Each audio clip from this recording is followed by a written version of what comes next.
하나님은 영이시니 예배하는 자가 영과 진리로 예배할지니라. 아멘.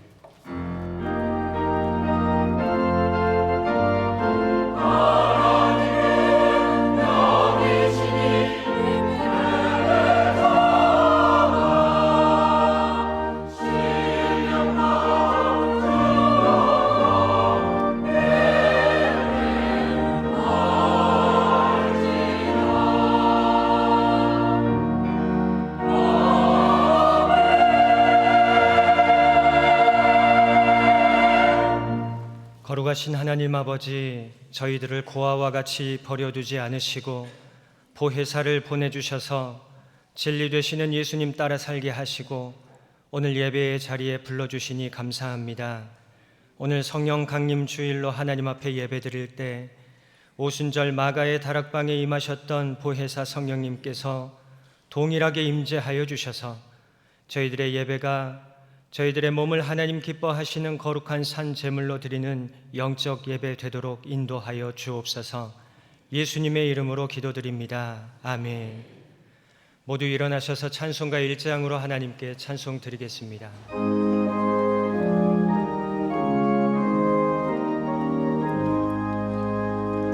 만복의 근원 하나님, 온 백성 찬송 드리고 저천사여 찬송하세. 찬송 성부 성자 성령.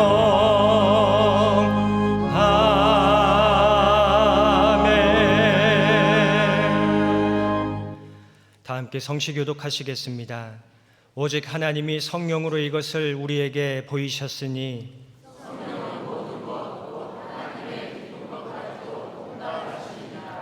내가 아버지께 구하겠으니 그가 또 다른 보혜사를 너희에게 주사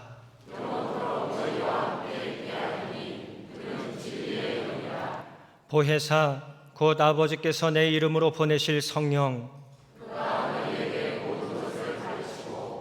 내가 너희에게 말한 모든 것을 생각나게 하리라. 아멘. 사도신경으로 우리의 신앙을 고백하겠습니다. 나는 전능하신 아버지 하나님 천지의 창조주를 믿습니다. 나는 그의 유일하신 아들 우리 주 예수 그리스도를 믿습니다. 그는 성령으로 잉태되어 동정녀 마리아에게서 나시고 본디오 빌라도에게 고난을 받아 십자가에 못 박혀 죽으시고 장사된 지 사흘 만에 죽은 자 가운데서 다시 살아나셨으며 하늘에 오르시어 전능하신 아버지 하나님 우편에 앉아 계시다가 거기로부터 살아있는 자와 죽은 자를 심판하러 오십니다. 나는 성령을 믿으며 거룩한 공교회와 성도의 교제와 죄를 용서받는 것과 몸의 부활과 영생을 믿습니다. 아멘. 찬송가 191장 내가 매일 기쁘게 함께 찬송 드리겠습니다.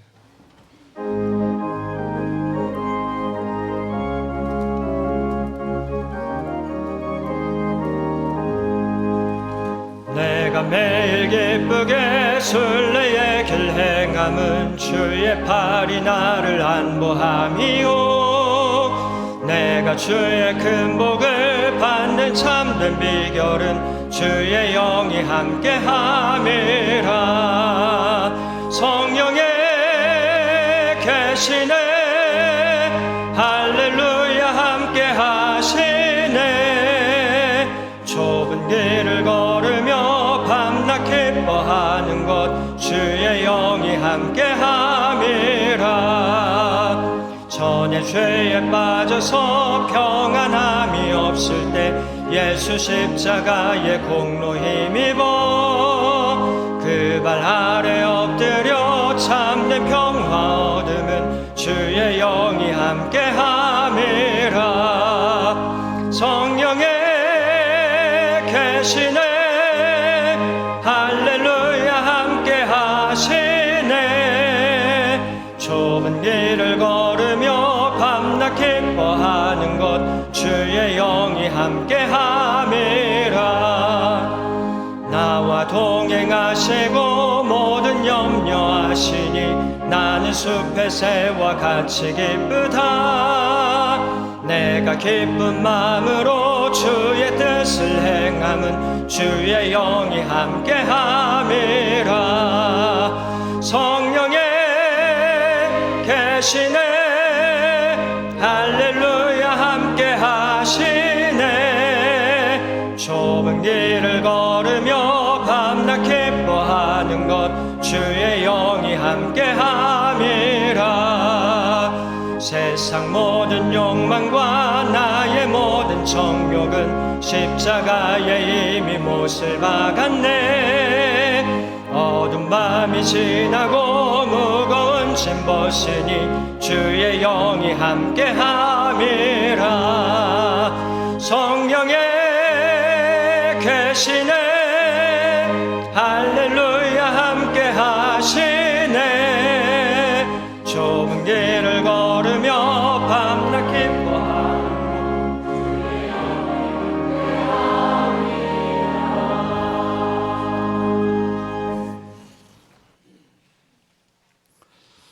사랑의 하나님, 어느덧 금년도 반년이 흘러 6월의 문턱에 들어섰습니다. 산천에는 실록이 우거져 마치 성장을 경정이나 하는 듯하며 대자연의 푸르름에 하나님의 은혜를 연상케 하오니 감사합니다. 이 시간 주님의 사랑과 축복을 온몸에 담고 주님 앞에 예배드리게 하시니 감사드리며 영광과 찬양을 드립니다. 사랑의 하나님, 한 주간 동안 있었던 저희의 삶을 돌이켜봅니다. 주님의 뜻대로 사는 향기 나는 생활이 되지 못했음을 고백합니다. 저희의 많은 이성과 거짓 속에서 지낼 때가 많았고 주님께 감사하는 생활이 되지 못되기보다는 불평을 품은 채 하루하루를 살아갔습니다. 주님, 이 시간 십자가의 보혈의 공로로 의지하여 회개하오니 긍휼히 여기사 용서하여 주시옵소서. 자비로우신 하나님 아버지, 생명이 있는 모든 것이 향기를 바라고 성숙을 향하여 왕성하게 발돋움하고 있는 이때에 저희의 심령을 더욱 성령 충만하게 하셔서 죄에 이끌려 살기보다는 굳센 믿음을 통하여 내게 능력 주시는 자 안에서 무엇이든지 할 수 있다는 신앙으로 전진할 수 있는 성도들이 다 되게 하여 주시옵소서. 낙심할 만한 일들이 많다고는 하나 낙심하지 않게 하시고 주의 음성을 듣고 날마다 소생하는 믿음이 되게 하여 주시옵소서. 역사를 주관하시는 하나님 아버지, 우리나라의 새로운 정부와 새로운 시대를 허락하심에 감사드립니다. 새로 세워진 대통령과 지도자들과 공직자들에게 하늘의 제어와 분별력, 정직함과 담대함을 부어주시고 공의와 정의가 강물처럼 흐르는 나라가 되게 하여 주시옵소서. 진리와 사랑이 이 사회의 중심이 되게 하옵시고 특히 분열된 마음이 하나 되게 하시고 세대 간, 지역 간, 이념 간의 갈등을 주님의 평화로 묶어 주시옵소서. 육신의 연약함과 질병으로 고통받는 환우들이 있습니다. 그들의 아픔과 고통을 주님께서 아시오니 이루하여 주시옵고 강한 손으로 붙들어 주시옵소서. 치료하는 의료진과 가족들에게 지혜를 더하여 주시며 모든 치료 과정에서 주님의 선한 뜻이 이루어지게 하옵소서. 오늘 또 말씀을 듣고 말씀을 들고 단위에 서신 목사님께 말씀의 권세를 더하여 주셔서 힘있고 권세 있는 말씀, 치료와 안식을 선포하는 말씀이 되게 하여 주시옵소서. 교회와 예배를 위해 봉사하는 손길들을 수고와 헌신이 하나님께 연락되기를 원합니다. 임마누엘 찬양대의 찬양이 하늘 보좌에 올려지게 하시고 홀로 영광 받으시옵소서. 예배의 시종을 주님께 의탁하며 생명의 근원이 되시며 거룩하신 예수 그리스도 이름으로 기도합니다. 아멘.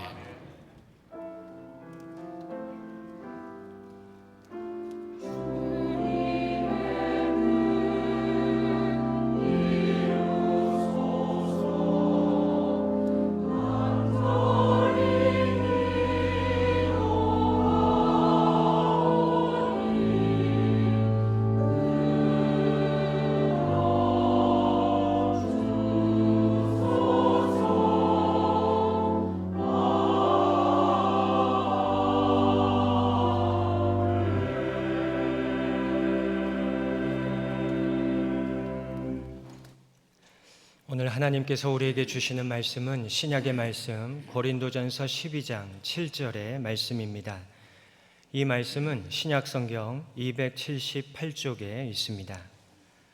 먼저 개역개정 성경으로 하나님의 말씀을 봉독합니다. 각 사람에게 성령을 나타내심은 유익하게 하려 하심이라. 아멘. 한 번 더 새번역 성경으로 하나님의 말씀을 봉독합니다. 각 사람에게 성령을 나타내 주시는 것은 공동 이익을 위한 것입니다. 아멘. 하나님께서 이 말씀을 통하여 우리에게 은혜 주시기를 원합니다.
감사합니다.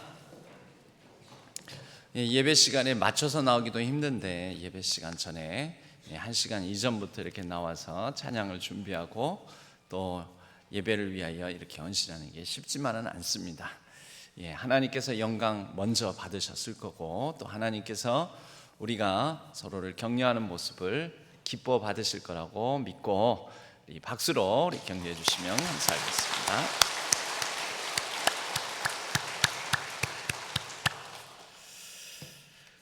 오늘은 성령 강림 주일입니다. 성령 강림 주일이 어떤 날입니까? 성령께서 임하신 날, 그날을 교회력상 절기로 성령 강림 절로 우리가 지키고 있습니다. 부활절 그리고 성탄절 이런 절기에 비해서는 왠지 그 어떤 중요성이 떨어지는 것 아닌가 이렇게 생각을 하는데요. 저희 교회에 창립기념주일이 있습니다. 창립기념주일이 되면 그것을 우리가 기억하고 기념하면서 이렇게 지키지 않습니까?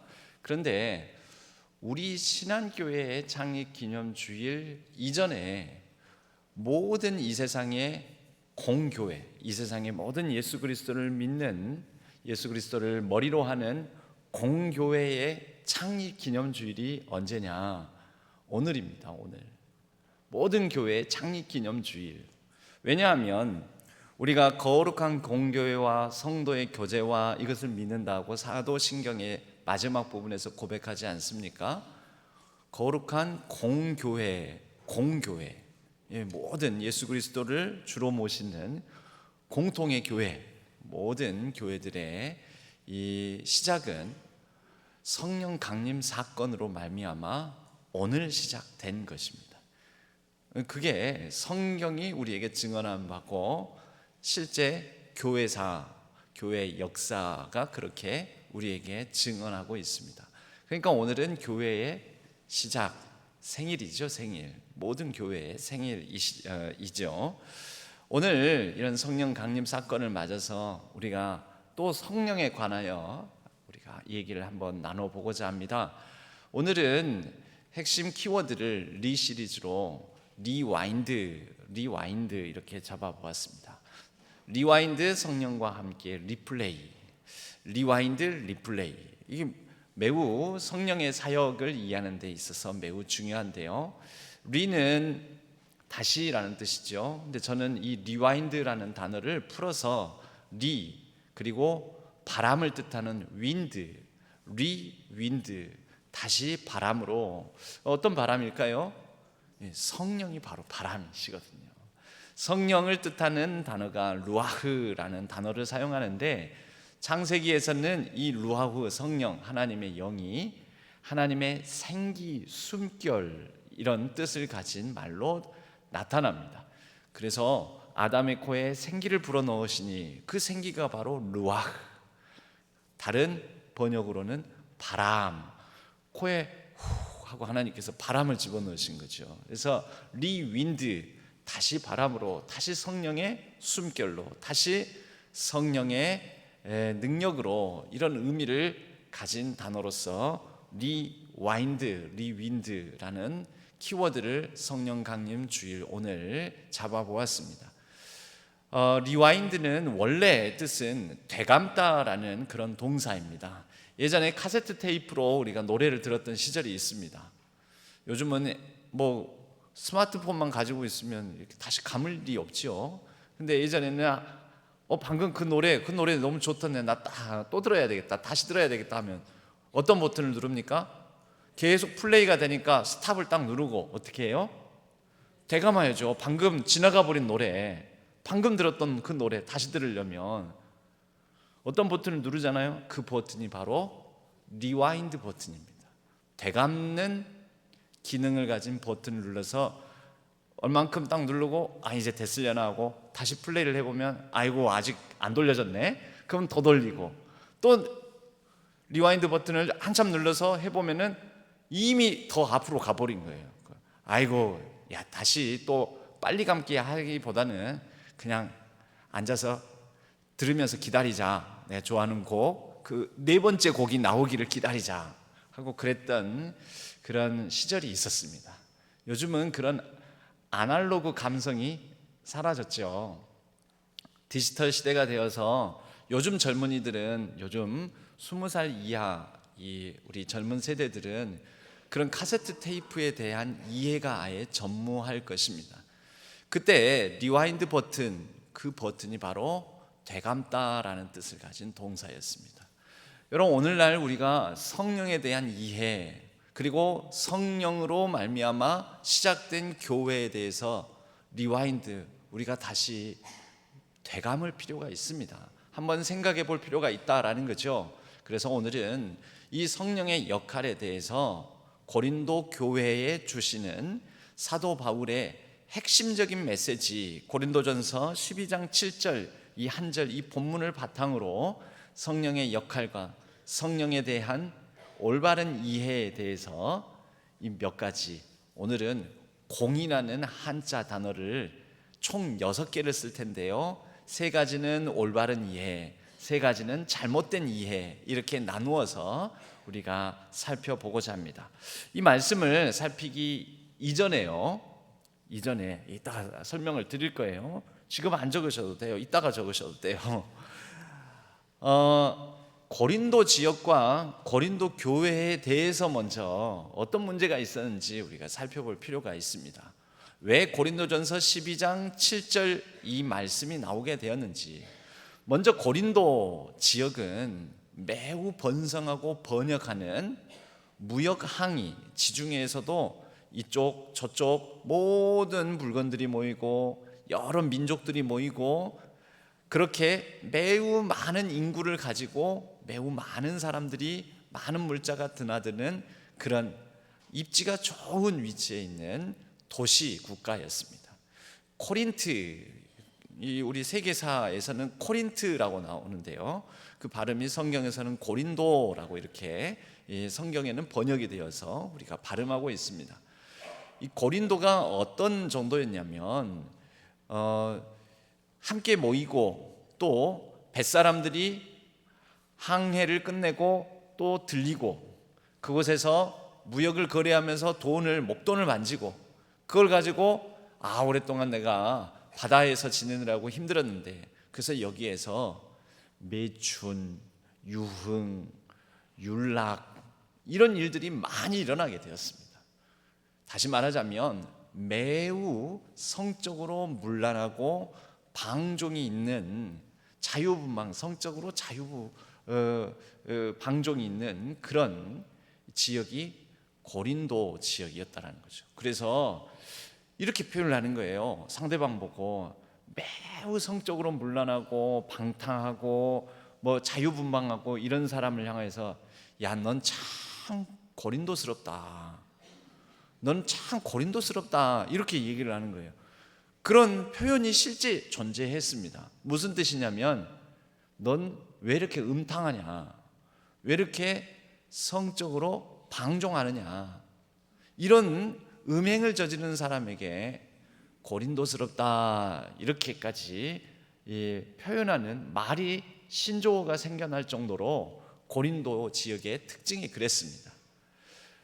번영하고 번성하는 곳에는 나타나는 또 다른 문제가 있죠. 많은 사람들이 모이지만 고린도에 사는 모든 사람들이 다 잘 사는 게 아닙니다. 빈부격차가 매우 심했습니다. 그리고 빈부격차가 심하다라는 것은 돈을 가진 사람, 힘을 가진 사람이 가난한 사람, 연약한 사람들을 차별하고 또 못되게 굽는 그런 문화가 또 고린도 지역에는 있었습니다. 결과적으로 이 고린도 지역이 갖고 있는 이러한 문제들이 예수 그리스도를 주로 고백하면서 이제 교회를 이루어가는 고린도 교회의 문제가 되기도 했습니다. 그 문화를 그대로 답습하게 되는 것이지요. 특별히 성령 은사, 성령이 주시는 능력, 성령이 내게 이러한 특별한 은사를 주셨다라는 것을 가지고 고린도 지역에 있던 고린도인들이 가지고 있던 그런 특성들이 여실히 고린도 교회 안에 드러나더라는 것입니다. 그게 뭐냐? 첫 번째로 분쟁, 파당의 문제였습니다. 분열, 나는 아볼로한테 복음을 받았어. 그래? 나는 바울에게서 처음으로 예수님에 대해서 들었는데 나는야 예수님 제일 오랫동안 가장 가까운 거리에서 따라다녔던 수제자인 베드로, 게바로부터 내가 복음을 들었어. 야, 니들 누구한테 들었느냐가 뭐가 중요하냐? 예수만, 오직 그리스도만 따르면 되는 거지. 그래서 이 이름을 따라서 아볼로파, 바울파, 게바, 베드로파, 그리스도파 이러면서 사색 당파가 있었습니다. 아니, 누구한테 배웠느냐가 진짜 뭐가 중요하겠습니까? 예수 그리스도를 정말 잘 믿느냐 안 믿느냐, 예수 그리스도를 닮아 살아가느냐, 예수 그리스도를 마음에 담아내고 품고 살아가느냐, 이게 중요한 거지. 그런데 서로 나는 바울 선생님한테 배웠으니까 내가 더 뛰어나다, 나는 베드로한테 배웠으니까 베드로가, 아볼로 실력 있고 설교 잘하고 말 잘하는 거 잘 알지, 나는 아볼로한테 배워서 그래서 내가 제대로 배웠어. 이러면서 서로 맨날 싸우는 겁니다. 바로 이러한 파당 분쟁의 문제가 있었고요. 이 두 번째는 매우 이 성령의 은사를 중심으로 해서 서로 자랑하고 뽐내는, 과시하는 이런 문제가 있었다라는 거죠. 그래서 이 고린도 지역 교회 안에서는요, 서로 잘난 척하는 영적 교만의 문제가 있었습니다. 야, 내가 받은 능력이 더 커, 내가 받은 은사, 당신도 예언의 은사가 있어요? 난 방언의 은사까지도 있어요. 난 방언의 은사 있는데 내 방언이 더 세요. 그러면서 자기가 받은 은사를 가지고, 어떤 치유와 신유의 능력을 또 가진 사람은 자기가 가진 그 은사를 가지고 내 은사가 그것보다 더 세다, 내가 더 잘났다, 이런 교만의 문제가 있었습니다. 세 번째로는 고린도 지역이 가지고 있는 그 고린도 사람들의 특성을 그대로 교회로 가지고 오게 되는데요, 그게 뭐냐면 세속적인 가치관, 고린도 지역 이 세속적 사회에 살아가는 사람들의 그 문화와 습성, 특성들을 그대로 다 가지고 온 것입니다. 예를 들면 걸핏하면 교회 문제를 가지고 고린도 지역 송사로 가지고 가는 것입니다. 법정 다툼으로 가지고 가는 것입니다. 야, 그래, 누가 더 센지, 누가 더 잘났는지, 누가 더 잘했는지 우리 한번 따져보자. 뭘로? 법대로 따져보자. 법대로. 그러면서 송사 문제를 일으키면서 법정으로 가지고 가는 이런 문제들. 이 고린도에 여러분 술 마시고 엄한 짓 하고 막 그러면은 싸움도 많이 일어났을 것 아닙니까? 그 매춘하고 막 방탕하고 그러면은 싸움도, 술 취하고 그러면 싸움도 많이 일어났을 거예요. 그래서 고린도 지역에는 또 헬라 문화의 영향을 받아서 서로 말로 다투는 이런 법정 송사들이 많았던 것이지요. 그런데 이런 습성을 교회 안에 가져와서도 그대로 버리질 못하고 교회 문제까지도 심지어 세상 법정에 호소하는 이런 문제들, 그리고 고린도스럽다라는 말에 담겨 있듯이 그 음란함과 성적 방탕함의 문제가 고린도 교회 안에서도 많이 일어나게 되었습니다. 음행의 문제, 또 심지어 성찬을, 예수님 안에서 예수님의 살과 피를 대하는 성찬, 같이 식탁의 교제를 나누는데 그때에도 어디 가난한 사람이, 어디 힘없는 사람이, 나보다 신분도 계층도 낮은 사람이 먼저 먹으려고 그러냐고 버릇없이, 예를 들면 이런 식으로 심지어 예수님의 살과 피를 대하는 성찬식에서도 서로 차별하고 서로 먼저 먹으려고 다투고 하는 이런 계층 갈등의 문제들도 가지고 있었습니다. 이런 중에 성령의 은사를 가지고도 얼마나 다툼이 심하는지, 그래서 사도 바울이 고린도전서 12장, 13장, 14장 이렇게 긴 분량을 통해서 3장에 걸쳐서 성령에 관한 올바른 이해를 전하게 됩니다. 그 중에 하나가 고린도전서 13장이죠. 12, 13, 14. 13장은 우리가 무슨 별명을 가지고 있습니까? 사랑장이요. 사랑은 오래 참고 온유하며 노하기를 기뻐하지 아니하며 성내지 아니하고. 여러분, 그 사랑에 관한 장이 고린도전서 13장인데 이 13장이 바로 이런 맥락에 있는 거죠. 사랑이 중요하다. 그런데 사랑이 없이 성령의 능력 받아서 자기 은사를 뽐내고 나 잘났다고 하는 것은 아무 의미가 없다. 대단한 능력 가지고 있어서 무슨 소용이 있느냐? 사랑하지 않는데. 사랑이 없으면 이 모든 것이 울리는 꽹과리나 다름없다. 이렇게 얘기를 하게 되는 것입니다. 여러분, 그 맥락상에서 고린도전서 13장 사랑장을 이해할 필요가 있는 것이지요. 고린도전서 12장 7절 우리가 읽은 본문, 이 한 절의 말씀도 그런 맥락상에서 우리가 봐야 됩니다. 뭐라고 말씀합니까? 각 사람에게, 오직 각 사람에게 성령이 나타나심은 유익하게 하려 하심이라. 여러분, 먼저 각 사람에게, 여러분 특정 사람에게, 어떤 한 사람에게 성령은 어떤 특정 사람과만 일하시고 어떤 특정 사람만 사랑하시고 어떤 특정 사람에게만 은사를 주십니까? 아닙니다. 모두에게 성령은 임하시고 모든 사람을 품으시고 모든 사람을 사랑하시고 모든 사람을 지키시고 보호하시고 모든 사람에게 저마다 각자에게 은사를 주셔서 일하시는 분이 성령 하나님이십니다. 근데 저 사람이 가지는 은사 나는 없는데요, 나는 못 받았는데요. 그 사람은 그 사람의 은사를 주시는 거고 나는 나만의 은사를 주시는 거죠. 각자 저마다 다양하게 다르게, 그러나 동일한 성령 하나님은 우리 모두를, 각 사람, 모든 사람들을 품으시는 분이시다. 두 번째로 성령을 나타내심을, 여러분, 그래서 내게 받은 은사가 있는데 이 은사가 내가 잘나서입니까? 여러분, 누군가가 잘나서, 누군가 똑똑해서, 누군가 대단해서 성령이 그 사람에게 그 은사를 주시는 게 아닙니다. 중요한 것은 내가 아니라 나에게서 성령이 드러나는 게 중요한 것이죠. 그런데 고린도 사람들은 나를 앞세우는 것이죠. 이건 내 은사야, 내가 받은 은사야. 어디가 더 중요해요? 나가 중요하다는 거예요. 나가. 거기에 대해서 사도 바울이 성령이 나타나는 거다, 성령이 중요하다, 하나님이 나타나시는 거다, 삼위일체 성부 성자 성령의 한 위격 곧 하나님이 드러나야 된다. 성령이 나타나심은 목적이 있어요. 유익하게 하려 하심이라. 이 유익이 어떤 유익입니까? 세 번역에는 그렇게 되어 있죠. 공동유익, 공동이익을 위함이시다. 나를 위해서가 아니라 누군가를 위해서, 서로를 위해서, 공동체를 위해서 성령 하나님께서 모든 사람에게 다양하게 골고루 성령 하나님께서 나타나시고, 성령이 누군가를 드러내려고 하는 게 아니라 하나님을 드러내시려고 하나님이 우선 앞서서서 일하시는 분이다. 그래서 바로 이 고린도 교회가 가진 문제에 대한 해답으로서, 해법으로서 성령에 대한 오해를 불식시키는 핵심적인 성경 구절이 바로 고린도전서 12장 7절이라는 것입니다.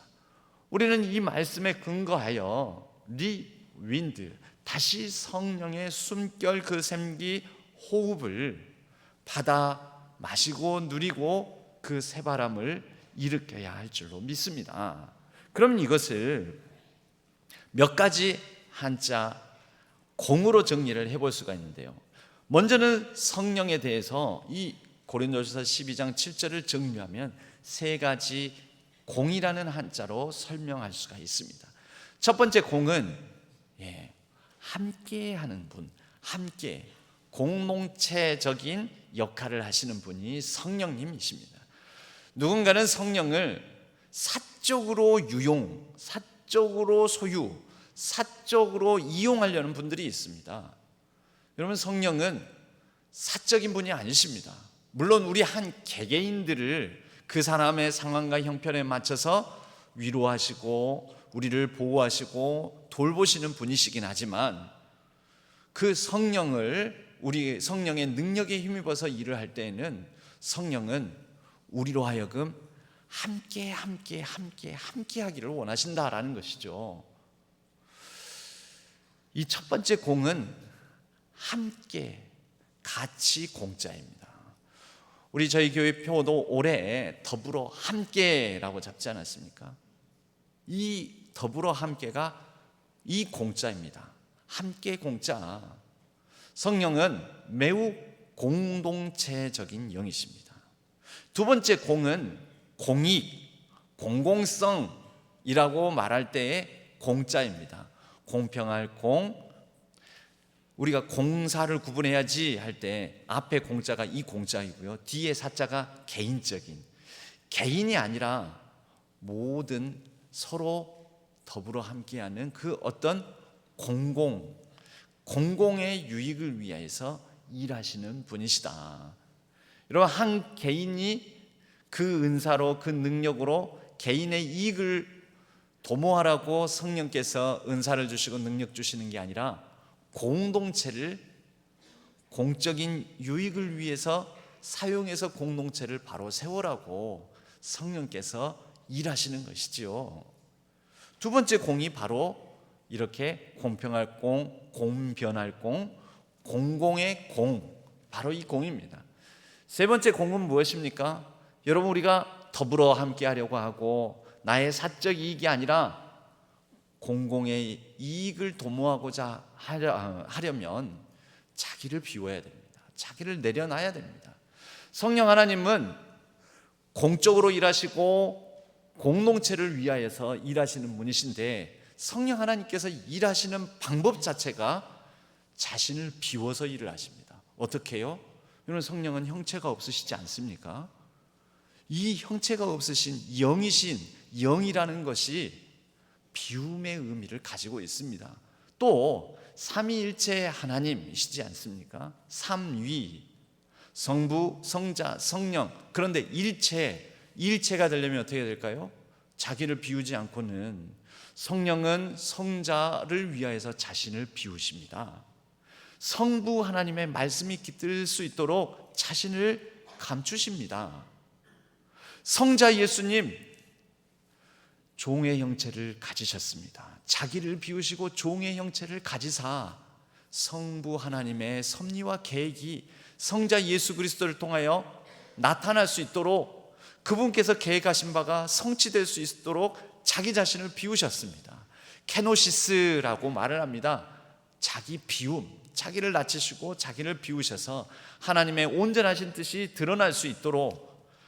여러분, 성부 하나님도 십자가에 달려 죽으시는 성자 예수님을 안타까워하시지만, 분명 성부 하나님의 능력으로는 십자가에 달리신 예수 그리스도를 그 십자가에서 구원하실 수 있지만, 모욕하는 저들을 혼내실 수 있지만, 성부 하나님은 자신을 비우십니다. 침묵하십니다.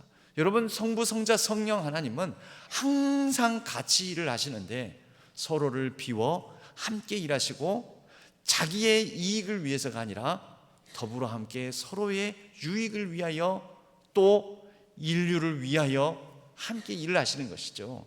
천지 만물을 지으실 때, 태초에 이 천지 창조가 일어날 때 성부, 성자, 성령께서 같이 하셨습니다. 예수님의 태어나심, 예수님의 성탄 가운데도 성부, 성자, 성령이 같이 하셨습니다. 예수님의 첫 세례를 받고 요단강가에서 올라오실 때 성부, 성자, 성령 하나님께서 그 자리에 같이 하셨습니다. 어느 한 분이 더 자기를 드러내려고 하시는 것이 아니라 서로가 서로를 더 돋보이게 하면서 서로가 서로를 비워서 함께 더불어 사랑의 연합을 이루셨습니다. 그리고 우리에게 말씀하시는 것이죠. 이와 같이 너희도 우리와 같이 성부, 성자, 성령의 일하신 것 같이 행하라 라고 말씀하시는 겁니다.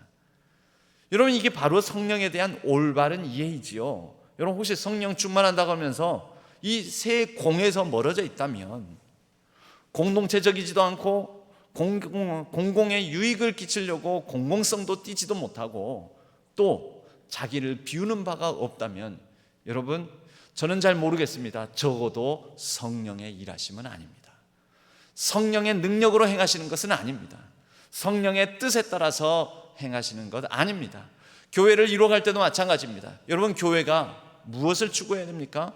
공동체성, 그리고 공공성, 그리고요 서로를 비워 성령의 하나 되게 하신 것을 힘써 지키는, 사랑으로 하나 되는, 서로를 비우는 것을 추구해야 하는 것이지요.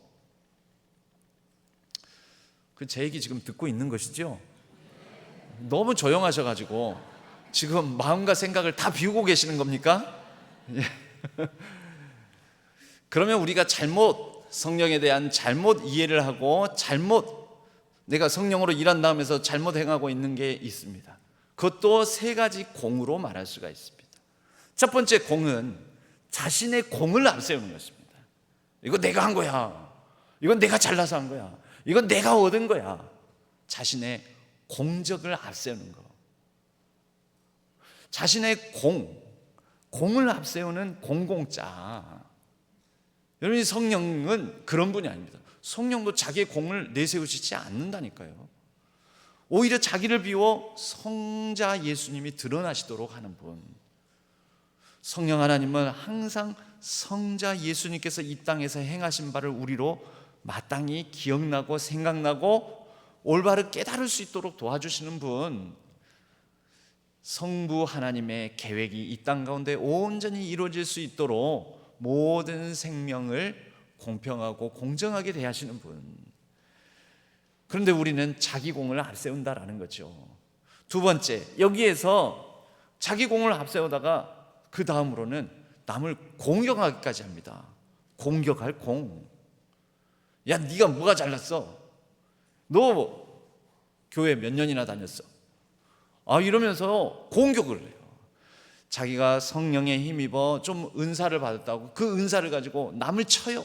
자꾸 남을 막 힘들게 만들고 공격하는 것입니다.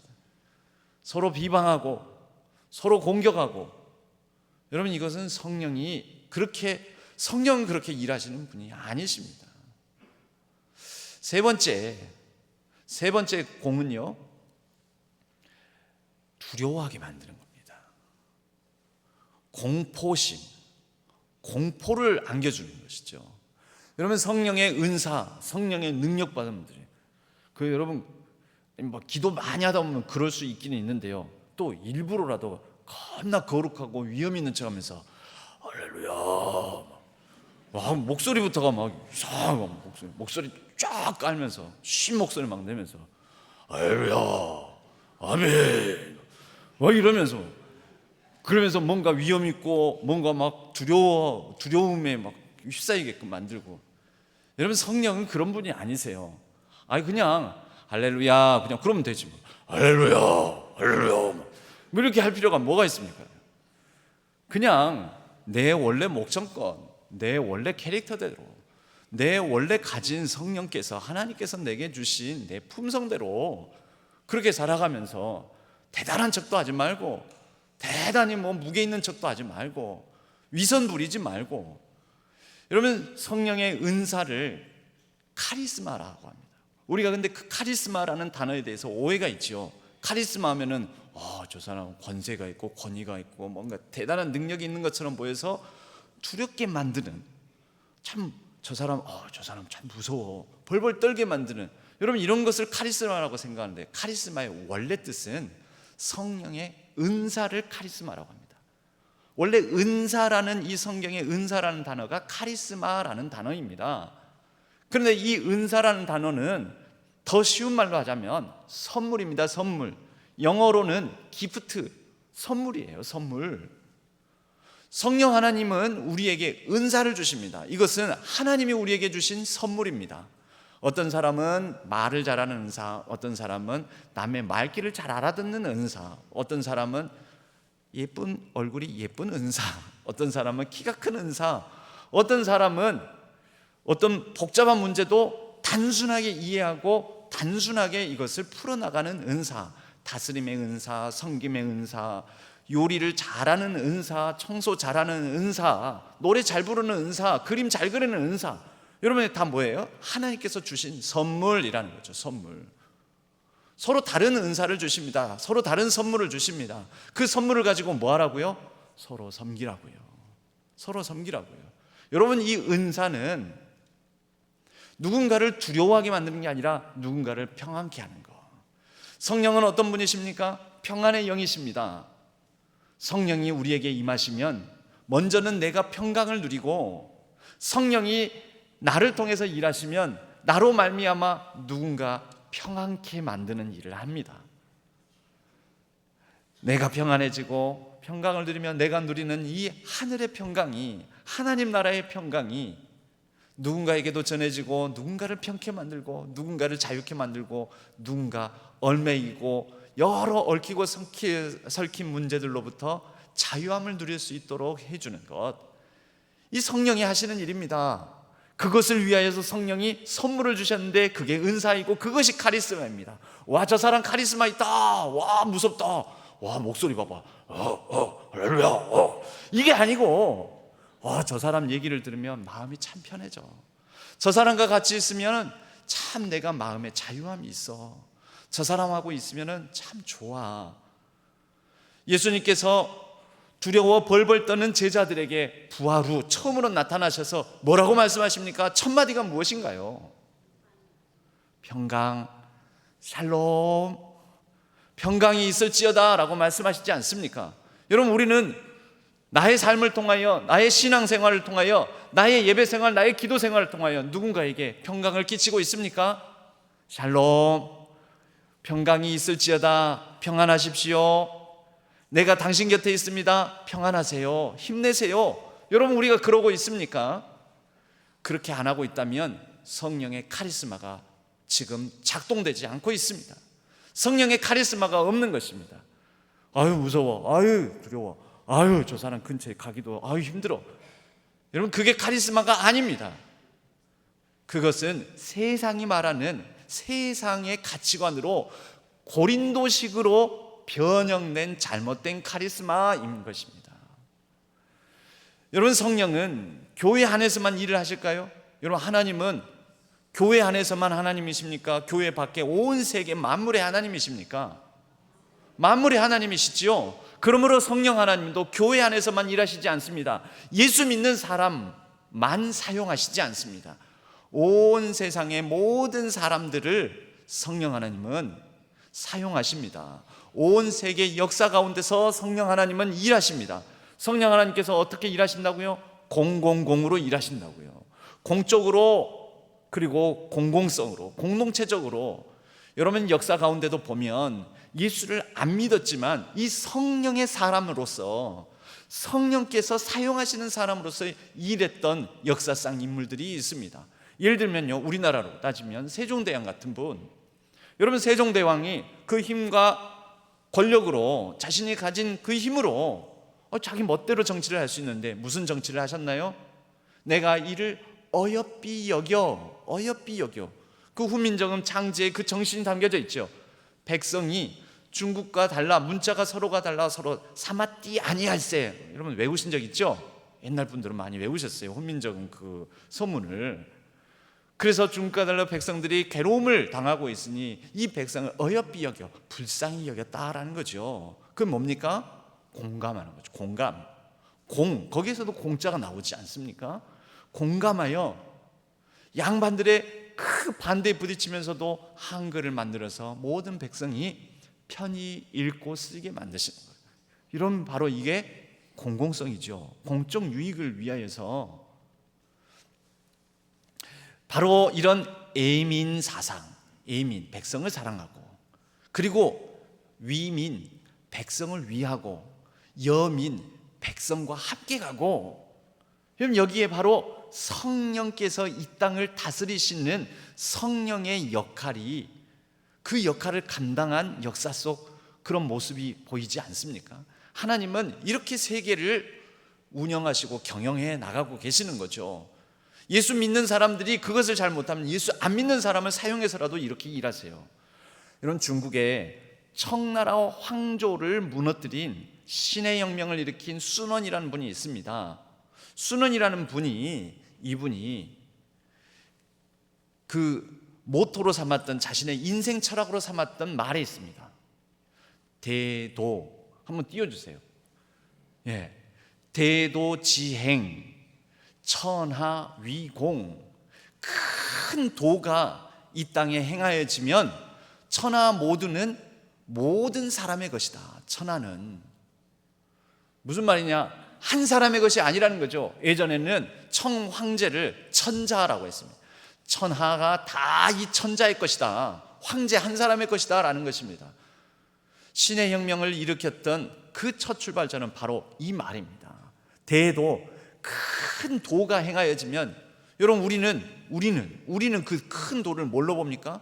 성령 하나님께서 이 땅 가운데 임하시면 큰 도는 예수 그리스도, 로고스 대신 말씀 그 자체이신 예수 그리스도의 그 도가 이 세상에 펼쳐지게 되면 이 세상에 높고 낮음도 없고, 골짜기는 메워지고 산은 깎아지고, 여러분, 이것이 이사야서가 말하는 천하위공인 것입니다. 천하는 모두의 것이 된다. 그래서 이걸 바탕으로 모든 사람을 똑같이, 청나라 이 만주족 사람들만 뛰어난 민족이 아니라 한족, 만주족, 조선족, 뭐 또 티베르트, 위구르족 할 것 없이 모든 민족들이 다 사랑해야 된다, 공평하게. 그게 박애의 정신이고요. 그 박애의 정신에서 순원은 삼민주의를 제창하게 된 것이죠. 민족, 민생, 민권. 여러분, 거기에서 중국의 최초의 공화제 공화국이 세워지게 되었습니다. 여러분, 오늘날 우리가 이 성령 강림절 맞아서 성령에 대한 이해를 새롭게 하면서 이 나라, 이 민족에 대해서도 우리가 새롭게 이해를 해야 되지 않겠습니까? 성령의 사역이, 성령의 역할이, 성령에 충만한 사람들이 이 나라, 이 땅, 이 피조 만물 온 세계를 향하여 우리가 어떻게 일할 것인가. 오늘날에도 성령 하나님께서 이 사람 저 사람 모든 사람들을 각자를 사용하셔서 어떻게 세계를 경영해 나가시는가, 우리가 이것을 이해하고 그 성령의 사역을 감당해야 하지 않겠습니까? 성령 강림 사건 이후에 첫 교회라고 할 수 있는 예루살렘 교회는 서로 가진 것을 나누고 서로의 필요를 위해서 쓰면서, 그게 초대 공동체, 초대 교회 공동체이지 않습니까? 사도행전 2장에 서로 재산을 팔아 서로를 위하여 돌보고 섬기고 나누고 함께 먹고, 그 성령의 일이시죠. 우리 기독교 역사 가운데도 여러분, 그게 초대교회로 끝나는 것이 아니라 혼탁하고 타락한 중세 기독교를 여러분 다시 새롭게 본질로 돌아가자고 하는 게, 부자로 태어났고 귀족 청년이었던 아시시의 프란치스코, 그 이름을 따라서 나중에 프란치스코 교황 이렇게 성인이 되었으니까 그 성인 이름을 따서 그 뒤에 여러 이름, 계속 동일한 이름들이 반복되는데요.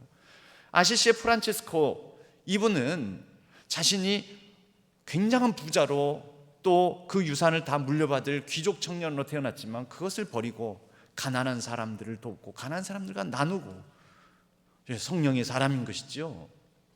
대단한 은사를 발휘하고 능력을 발휘해서만이 아닙니다. 그리고 윌리엄 윌버포스 같은 분, 노예 무역을 금지하는 정치인으로서, 정치가로서 영국이 전 세계의 노예를 무자비하게 데려와가지고 노예 무역을 하면서 막대한 부를 이루어가는 것은, 이것은 우리 영국의 정신이 아니다, 이것은 하나님의 뜻에 위배된다 하면서 자신의 정치 생명을 걸고 일평생 동안 노예 무역 금지를 위해서 애썼던 윌리엄 윌버포스 같은 분이 있습니다. 여러분, 이 세계의 역사는 바로 성령 하나님의 이 공적 사역, 공동체적 사역, 자신을 비워 자기의 사익을 내려놓고 공익을 추구하는 성령을 따라 행하는 많은 사람들에 의해서 이 역사가 흘러온 것입니다. 그리고 교회의 역사도 펼쳐진 것입니다. 사랑하는 우리 신안의 성도님들, 성령의 이 새 공에 입각하여 각 사람에게 성령을 나타내심은 유익하게 하려 하심이라, 서로의 공동의 이익을 추구하게 하려 하십니다. 행하게 하려 하십니다. 이 말씀을 따라 우리가 더불어 함께 하나님 나라를 이루어갈 수 있는 하나님의 백성들, 성령의 충만한 한 분 한 분들 되시기를 주님의 이름으로 간절히 축원합니다. 하나님 아버지, 감사합니다. 우리가 성령 하나님께서 우리 가운데 나타나셔서 어떻게 일하시고 어떤 역할을 추구하시고 우리로 말미암아 무엇을 이루어가게 하시는지를 깨달았습니다. 우리가 성령에 힘입어 우리 자신을 리와인드 되돌아보고, 우리가 다시 성령의 기운, 바람에 힘입어 리윈드하여 우리의 삶을 리플레이할 수 있도록 도와주시옵소서. 성령 하나님께서 우리와 우리 교회와 또 우리 민족, 우리나라와 함께하여 주셔서 성령의 온전하신 그 뜻이 이 땅 가운데 펼쳐지게 하여 주옵소서.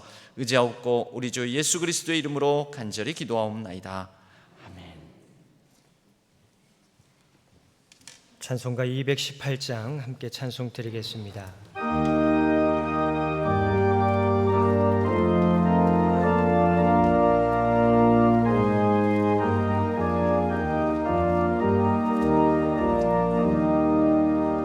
내 마음과 정성을 다하여서 주 너의 하나님을 사랑하라.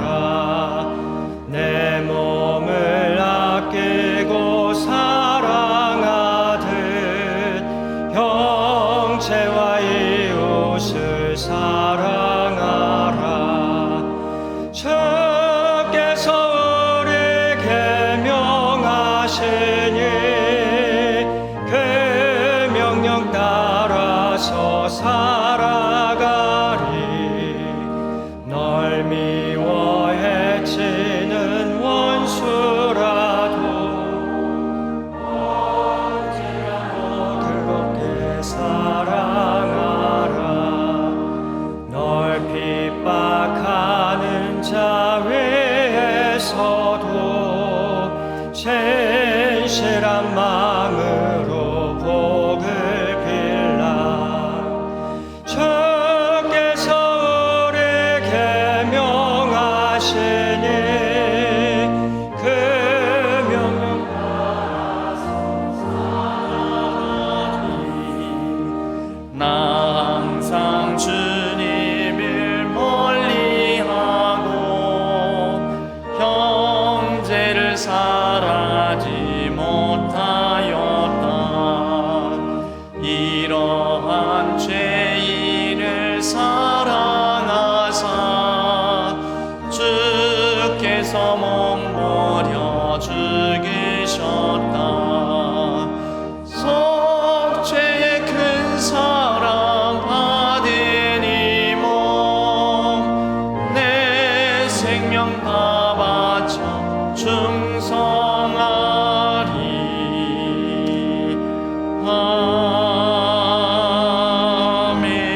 아멘. 하나님 아버지, 우리에게 주신 모든 것은 하나님께서 우리에게 주신 것이요 하나님께서 우리에게 주셨음을 믿음으로 고백하며 마음과 정성을 담아 주일헌금으로 11조로 선교와 비전헌금으로 또 생일 감사와 취업 감사와 수술 감사와 건강 감사와 우리 자녀 자손들을 위하여 또 진급을 앞두며 하나님 앞에 간절함으로 갖가지 기도의 제목과 감사의 제목을 담아 이 예물을 드립니다. 기쁘게 받아 주시옵고 하나님 나라와 영광 위에 쓰여지게 하여 주시오며 풍성한 감사가 넘쳐나게 하여 주시고 그 간절함 위에는 선한 응답을 허락하여 주시옵소서.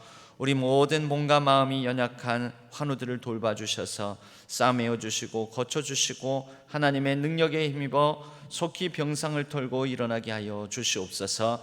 우리 대한민국 이제는 새로운 대통령과 함께 모든 무너졌던 것들이 다시 회복되고 정의가 강같이 흐르고 온전한 평화와 또 모든 분열됐던 마음들이 치유되고 하나 되는 역사가 이루어지게 하여 주시옵소서. 모든 국민들을 위하여 섬기는 정치 지도자들 또 행정가들 모든 섬기는 일꾼들 위해 지혜와 분별력 더하여 주시고 국민들을 두려워하는 마음 또 겸손한 마음 허락하여 주셔서 한마음 한뜻으로 이 대한민국을 또 모든 대한민국 국민들을 잘 섬겨가게 하여 주옵소서. 온 세계에 전쟁의 땅에 평화를 주시고 생태계의 위기 기후 환경 변화 위기 가운데 간섭하여 주셔서 창조의 그 놀라운 능력이 임하여 속히 생명이 생명답게 살아가는 땅들이 이루어지게 하여 주시옵소서. 예배를 위하여 섬기고 수고하는 손길들 복을 내려주시고 하늘의 위로와 땅의 평안으로 함께하여 주옵소서. 우리의 일상을 살아가는 성도님들에게 선한 능력 주셔서 잘 이기고 견디고 인내하며 승리하는 삶을 살아가게 하여 주옵소서. 감사드리옵고 우리 주 예수 그리스도의 이름으로 간절히 축복하옵고 기도하옵나이다. 아멘. 오늘 저희 교회에 등록하신 교우님 있습니다. 유현민 성도님, 잠깐 자리에서 일어나시면 박수로 저쪽에 박수로 환영하도록 하겠습니다. 감사합니다. 예배 후에 새가족부실에서 잠깐 뵙겠습니다. 자리에 앉으십시오. 교회 소식은 주보를 참조해 주시기 바랍니다. 오늘은 성령 강림 주일로 지키고 있습니다. 오늘 저녁 예배는 광주 사랑의 부부 합창단이 오셔서 합창 찬양으로 함께 은혜를 나누겠습니다. 다음 주일 저녁 예배는 1, 2, 3, 4 여전도의 헌신 예배로 지켜집니다. 모임 및 행사 모임과 장소 시간 확인해 주시기 바랍니다. 스마트 요람 관련해서 정보사항 갱신하고 업데이트하고 특별히 사진 이제 바꿀 때가 되지 않았습니까? 바꿔주시면 서로가 서로를 알아보는데 더 도움이 되지 않을까 싶습니다. 사진 바꾸는데도 자기를 비우는 게 좀 필요합니다. 기타 광고 사항은 주보를 참조해 주시기 바랍니다. 우리 옆에 분들과 이렇게 인사 나누겠습니다. 성령과 함께 리플레이 합시다 하고 우리 함께 인사 나누겠습니다. 성령과 함께 리플레이 합시다. 모두 자리에서 일어나시겠습니다. 주기도문송과 축도로 예배를 마치겠습니다.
마시고 악에서 구원하소서. 대개 주의 나라 주의 권세 주의 영광 영원히